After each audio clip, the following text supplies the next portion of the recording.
नमस्कार मित्रांनो big boss Marathi season 5 आज आहे ते नॉमिनेशनचं कार्य आणि त्या नॉमिनेशनच्या कार्यामध्ये नक्की टास्क काय असणार आहे आणि नॉमिनेट कोण कोण होणार आहे त्या सगळ्यांवरती आपण आज चर्चा करणार आहे. पण त्याच्यापूर्वी जर का तुम्ही सबस्क्राईब नसेल केलं प्लीज मित्रांनो सबस्क्राईब करा. आपण असे बिग बॉसच्या रिलेटेड व्हिडिओ घेऊन येत असतो. आपण रोज लाईव्ह देखील येतो. आपण बिग बॉसच्या रिलेटेड शॉर्ट्स पण बनवतो. तुम्ही नक्कीच जाऊन बघा आणि त्याच्यावरती कमेंट करा. तुम्हाला आवडलं तर लाईक पण करा. सुरुवात करूया नॉमिनेशनच्या कार्यापासून.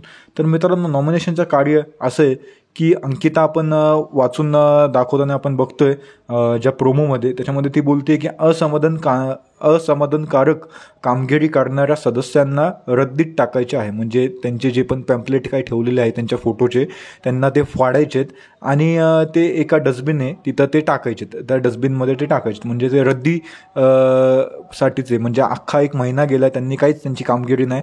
तर त्याच्यामध्ये आपण बघतोय की बरीचशी जी कंटेस्टंट आहे ते जातात आहे आणि प्रोमोमध्ये पण आपल्याला दिसते की जान्हवी हे सूरजचं घेते आणि सूरजला बोलते की दुसऱ्याच्या डोक्याने चालतोय म्हणून मी त्याला नॉमिनेट करते. निकी हे आर्याचं घेते आणि डीपीचं घेते. असं म्हणजे याच्यावरून कळतं की प्रत्येक कंटेस्टंट कमीत कमी 2 जणांना तरी ते नॉमिनेट करू शकतो असं तरी प्रोमोवरून तरी वाटते. परत डीपी हा घनश्यामला नॉमिनेट करतो आणि त्याला बोलतो की त्याला घराची समज नाही, त्याला काहीच समज नाही नक्की काय चालू असं घरामध्ये काय नाही. आणि घनश्याम हा डीपीला घेतो, डीपीला नॉमिनेट करतो आणि डीपीला नॉमिनेट करायच्या नंतर मग डीपी म्हणतो की तुझा हात कायला थरथरायला लागला आहे, तू डायरेक्ट नॉमिनेट कर ना. मग घनश्याम एकदमच आपल्या कोल्हापुरी स्टाईलमध्ये त्याला अशी पाठ थोपून असे नाही का जसं पैलवान जसं करतो ना तसं तो काहीतरी करतो. त्याच्यानंतर मग अभिजित सावंतचा पण बघतोय की त्याच्या हातात पण वैभवचं पण आहे आणि घनश्यामचं पण आहे.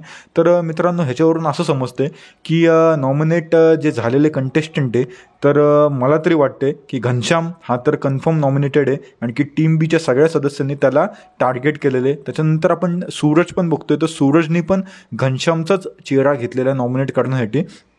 तर मग घनश्याम हा तर 100% नॉमिनेट झालेलाच आहे आणि या आठवड्यात तर त्याचा पत्ता कटच होणार आहे. त्याच्यानंतर आर्या झालेले नॉमिनेट, डीपी पण झालेले आहेत नॉमिनेट आणि वैभव आणि सूरजमधला पण एक नॉमिनेट झालेलं आहे असं वाटतंय. तर मित्रांनो तुम्हाला काय वाटते तुम्ही नक्की खाली कमेंट करून सांगा. कारण की हे जी काय नॉमिनेट झालेले त्यांच्यापैकी मला तरी वाटते की घनश्यामच बाहेर जाऊ शकतो.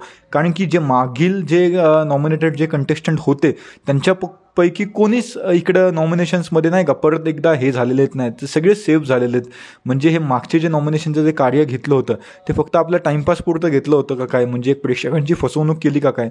आणि जे आत्ताचं नॉमिनेशनचं कार्य आहे ते घनश्यामला टार्गेट करून ते टीम बीने घनश्यामला नॉमिनेशनमध्ये टाकलेले आणि जे बाकीचे इतर सदस्य आहेत म्हणजे डीपी आणि आर्या हे पर्सनल काहीतरी रोष काढण्यासाठी ते इतर सदस्यांनी त्यांना टाकलेले. त्याच्यानंतर मग सूरजला पण टाकलेले काही जणांनी वैभवला टाकलेले.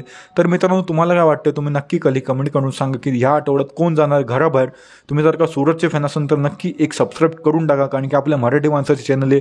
मराठी माणसाच्या चॅनलला प्लीज मित्रांनो सपोर्ट करा. तुमचा असा सपोर्ट राहू दे. जय हिंद, जय महाराष्ट्र.